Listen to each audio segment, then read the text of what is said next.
Alright. Parking brake is set. Fuel switch is on. Instruments on. Master go to thing. Off, off. Magnetos 1, 2. You come here, I need you. Choke. The prop!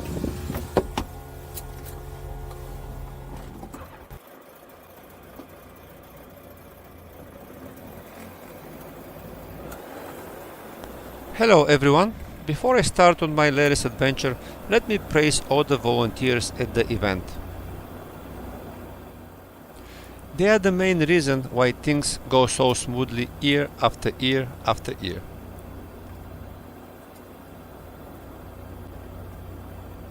As I am preparing to depart, I am nervous about the process.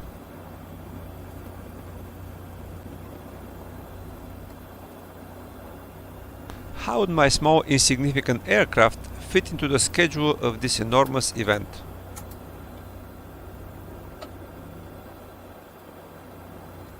Would I have a presence of mind not to mess something up?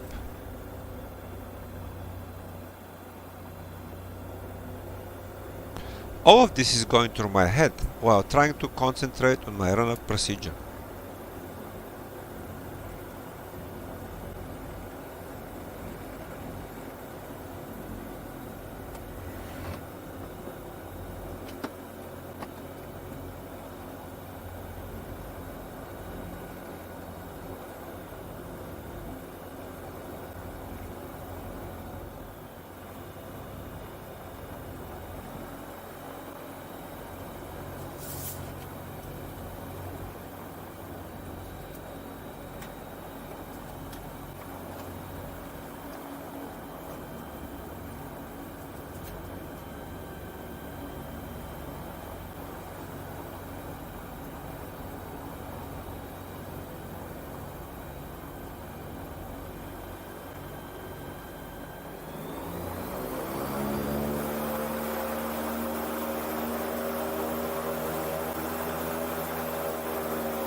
Radio is set, transponder is set, seatbelt is set, headset is set, door is closed.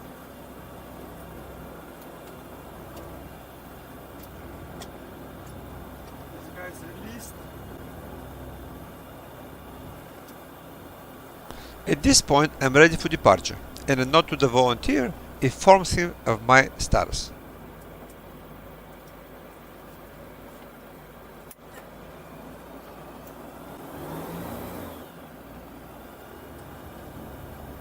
As I roll forward, he passes me to the next station closer to the runway.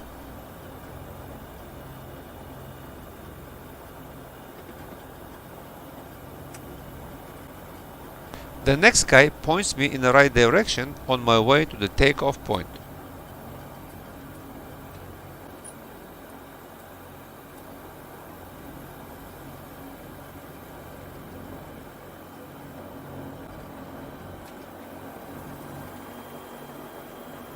I am off the grass and on a hard surface. It looks like a straight shot from here.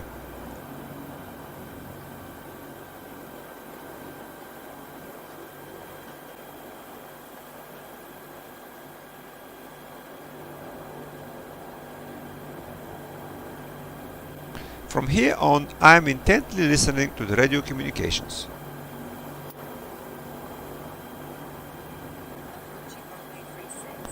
I am cleared for departure.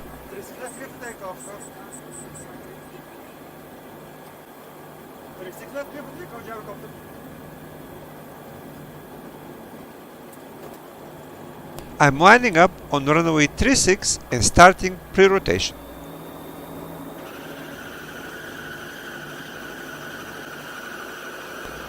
I expected to be rushed, but the tower is calmly waiting for me.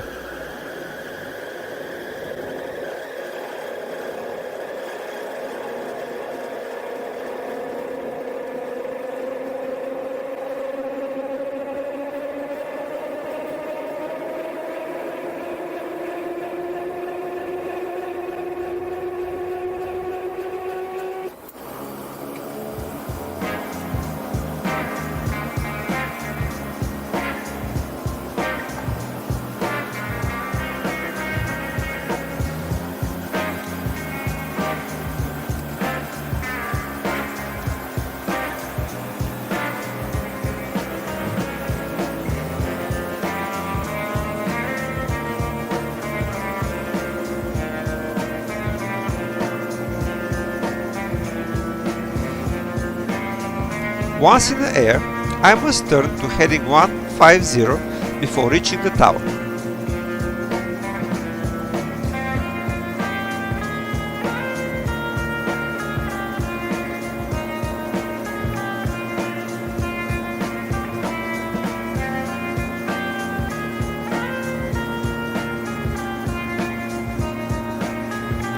Goodbye Oshkosh 2022.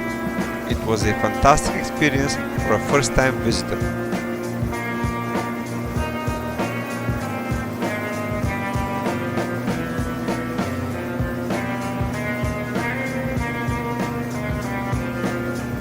Now I must maintain at or below 1,300 feet MSL until clear of the Class Delta airspace.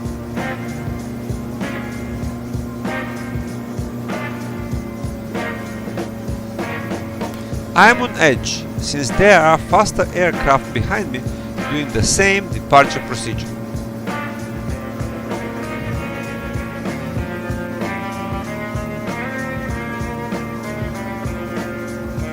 I rely on their ADS-B equipment and their piloting skills to avoid running into me.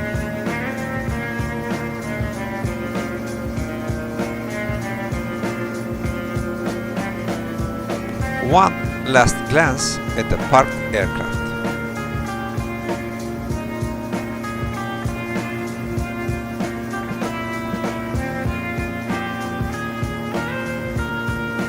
(1,300 feet MSL is very close to the ground here.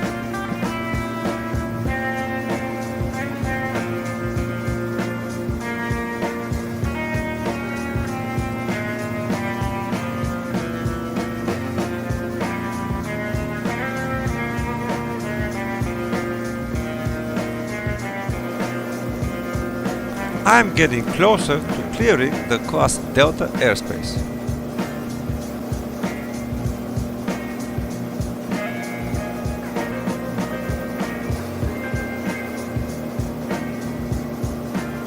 Once out of the Delta, I must climb to avoid Fond du Lac Airport.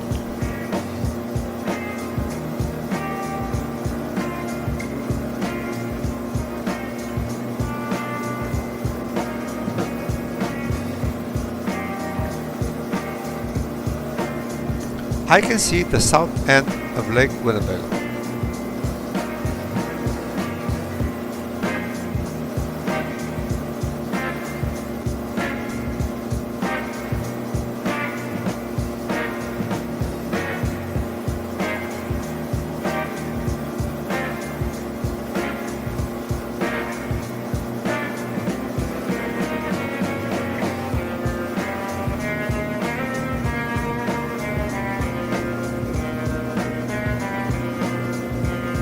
Fond du Lac Airport has a control tower during AirVenture week.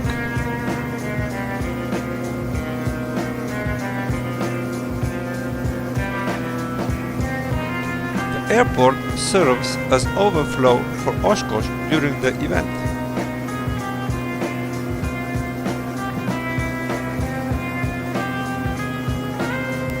The temporary controlled airspace extends 4 nautical miles out and reaches 3,300 feet MSL.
It looks like there are quite a few campers at the airport.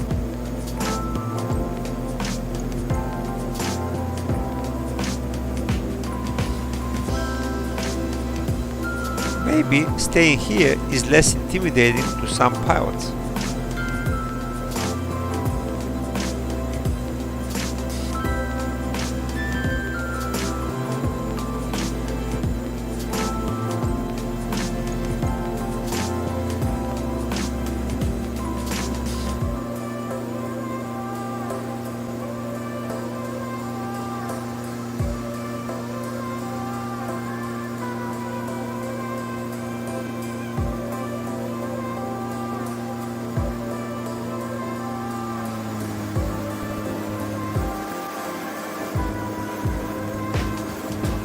South of Fond du Lac, I am free again to choose where to fly.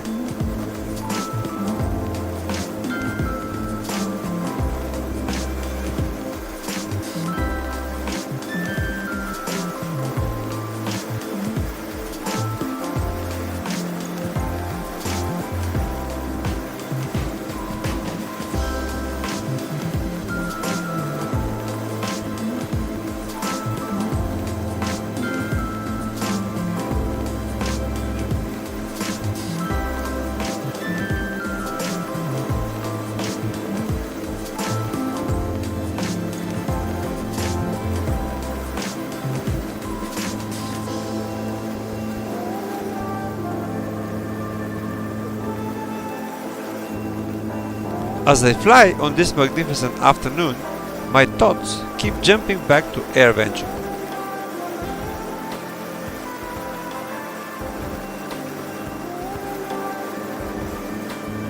This was my first visit to Oshkosh and the culmination of a multi-day flying adventure.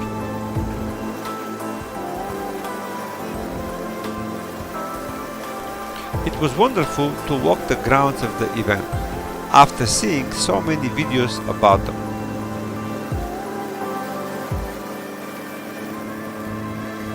Flying the ultralight pattern gave me a fantastic overview of the entire area.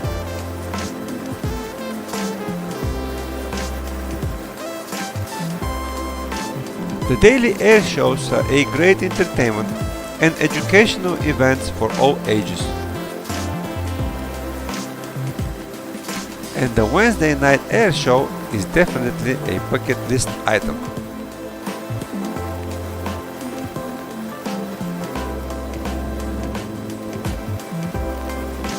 I also realized that I am undeniably a part of the aviation community.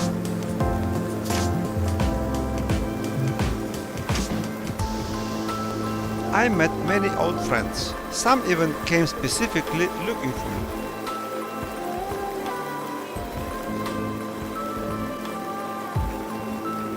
I also made many new friends. It was easy when using the common language of aviation.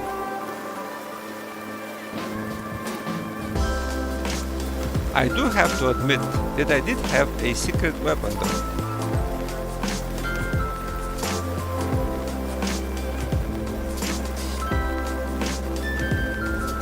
My gorgeous green Kallithea was a conversation starter and a magnet for gyro enthusiasts.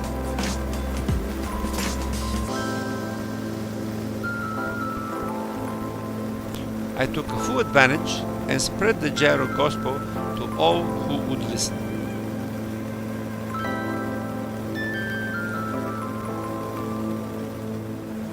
Another fascinating aspect of AirVenture was the high level of organization.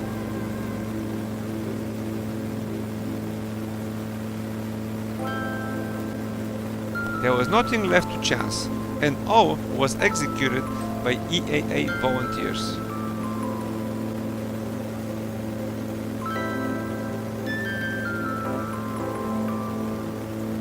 These gals and guys spent tremendous amount of energy to keep the event going.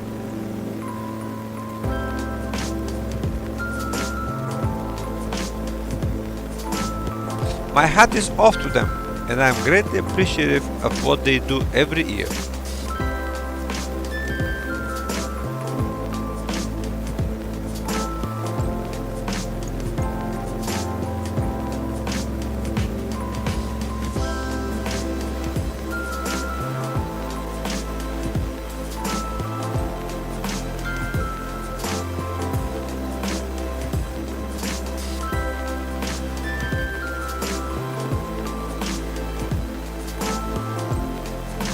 As I'm adrift in my own thoughts, I realize I'm missing all the beautiful views I'm flying over.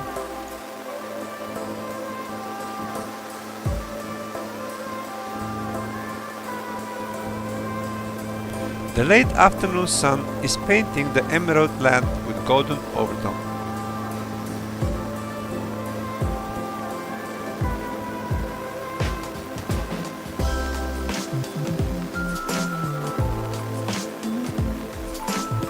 The warm air is smooth, and there are no signs of impending thunderstorms.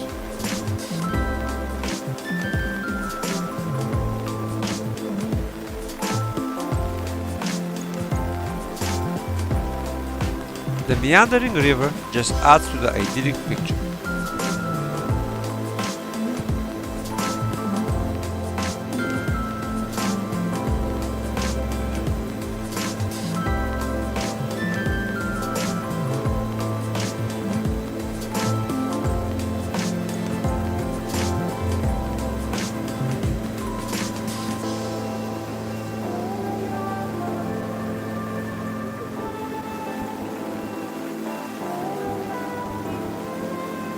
Lakes of various sizes dot the land.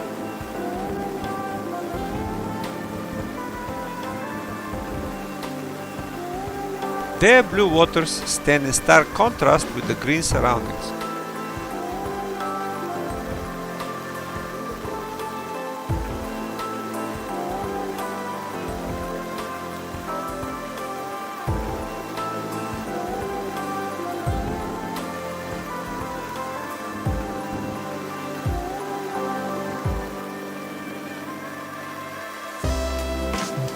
Picturesque settlements are nestled along the lake shores.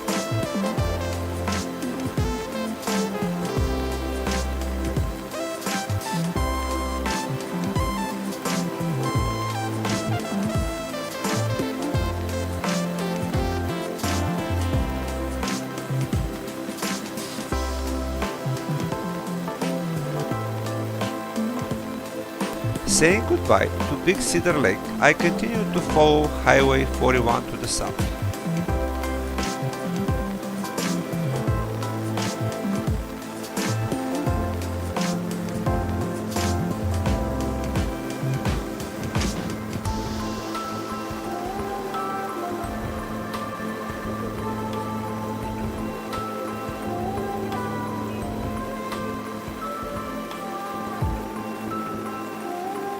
It appears I am leaving the farmlands behind as I get closer to Milwaukee.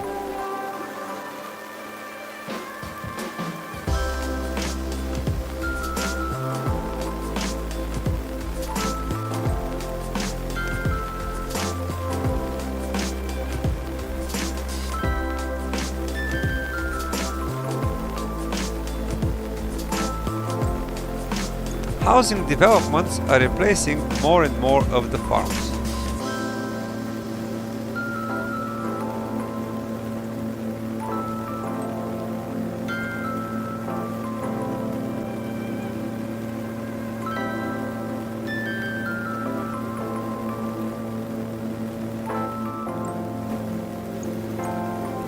With that many lakes, the question about mosquitoes inevitably comes to mind.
Did you notice the tall antenna off to my left?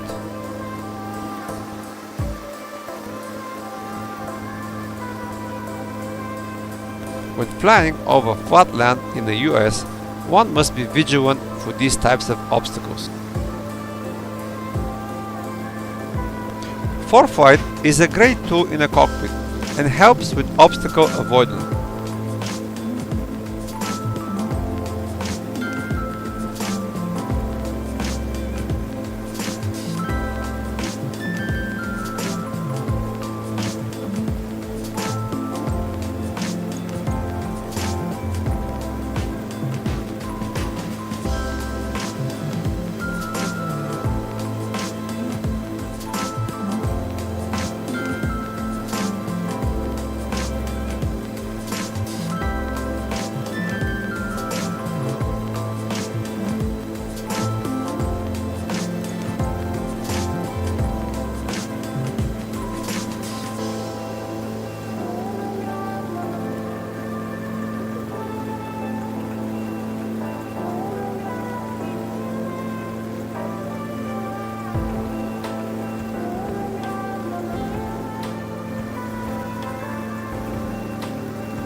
Flying over the suburbs presents a different set of challenges.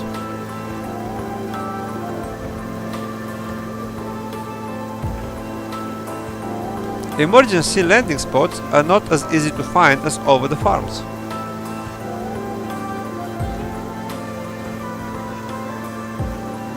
One must be aware of the airspace of the local airports.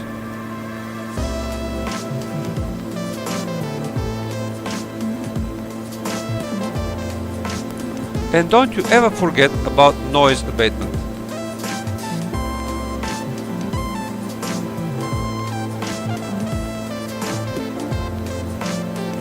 Climbing to 1500 feet above the ground should keep you out of trouble.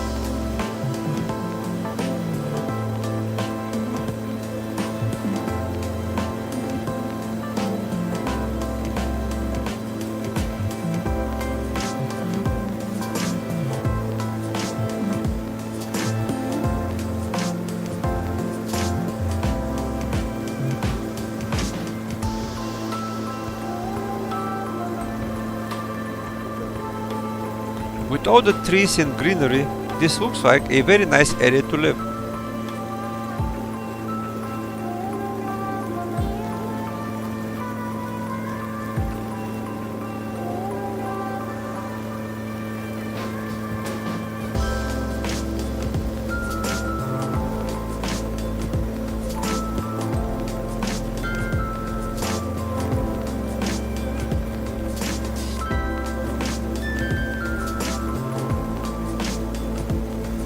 Shopping centers are a clear indication we are in suburbia.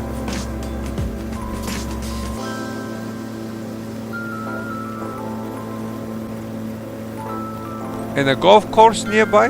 Wouldn't you call this heaven?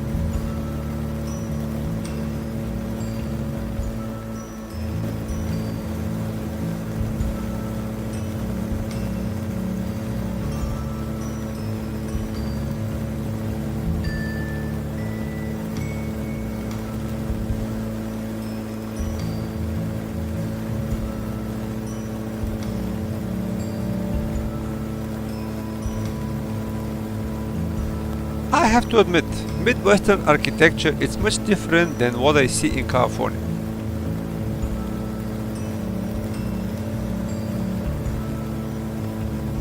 Different influences, of course, but fascinating nevertheless.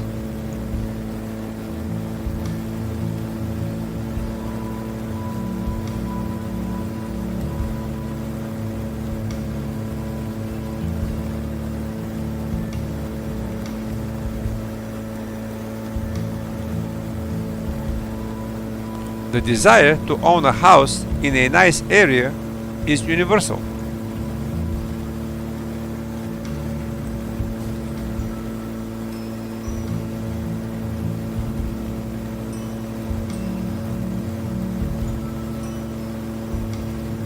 Seeing Lake Michigan to the left confirms I'm going in the right direction. Never mind all the electronics at my disposal.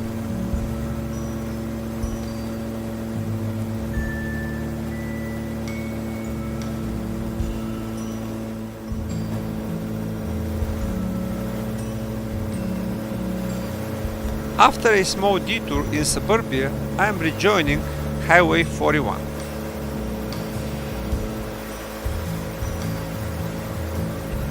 I had to take the detour to avoid some controlled airspace.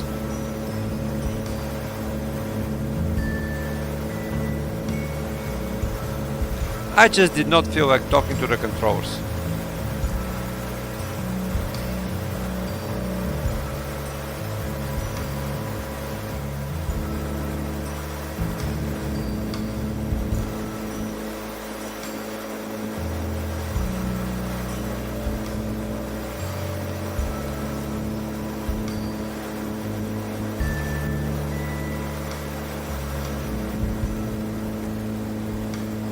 As I zoom by Sylvania Airport, it looks deserted at this time of the day.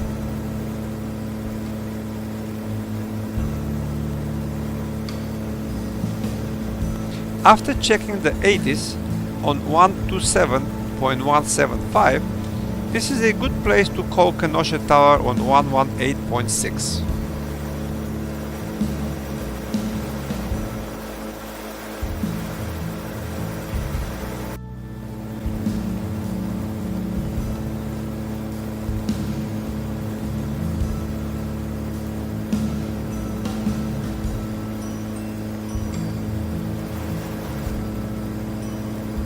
I was told to enter right base for runway 25 left.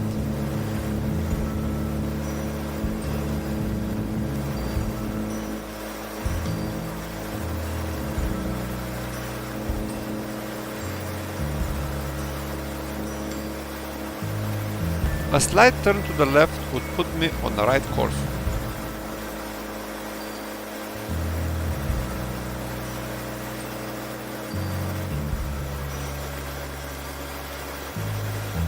As I approached the airport, I reduced my airspeed from cruising at close to 80-85 knots to the more appropriate landing speed of 55 knots.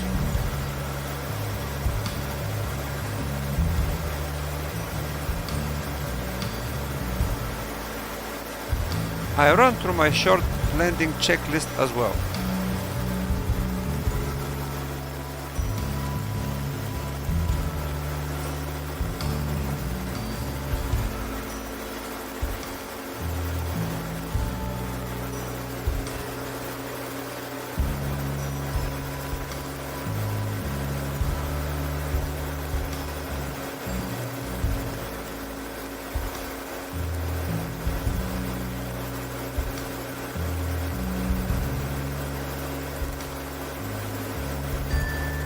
Crossing through the approach path of runway 25 right.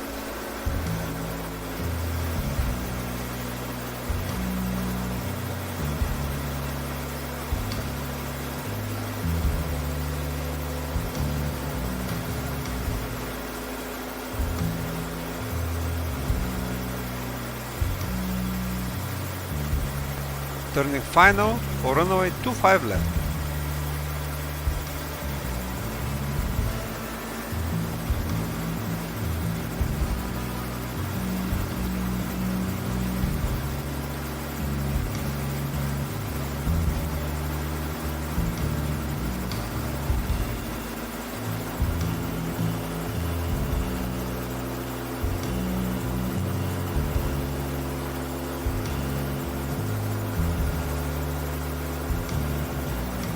The runway surface has wide cracks, so I tried to land close to my taxiway.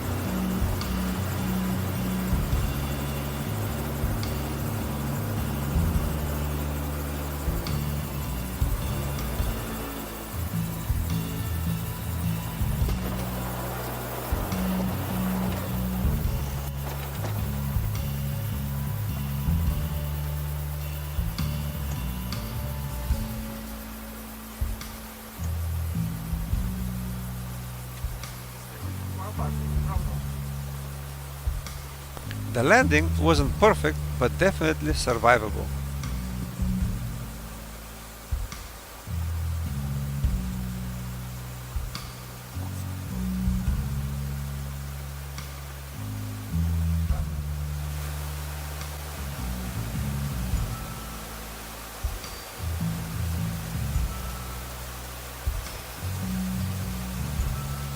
Once in front of the hangar, I need to cool down the turbo.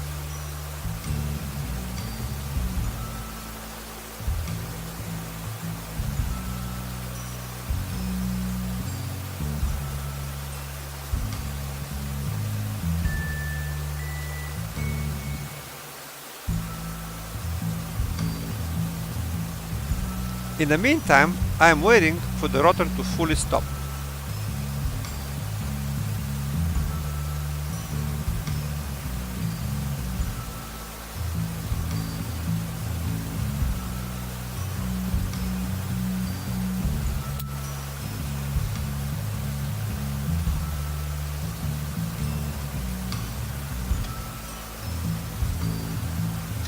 Now I can lock the control stick and have two free hands to complete the shutdown procedure.